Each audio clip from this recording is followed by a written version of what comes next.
Ganda umaga po sa inyong lahat. Yan po, sikat na po yung araw. Maganda na po yung araw natin. Tayo po papasok na ulit sa trabaho.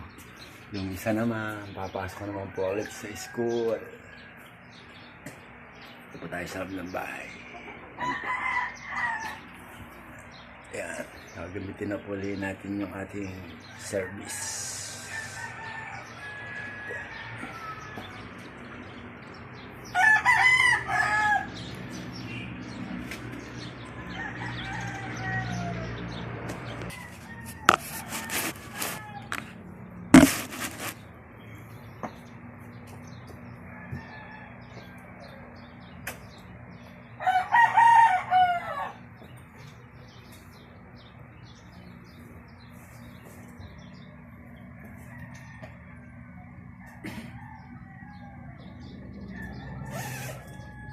Yan po.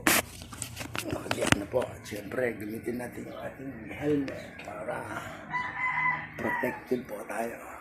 Yan na po kayo. Goodbye po. Ingat po tayo lahat.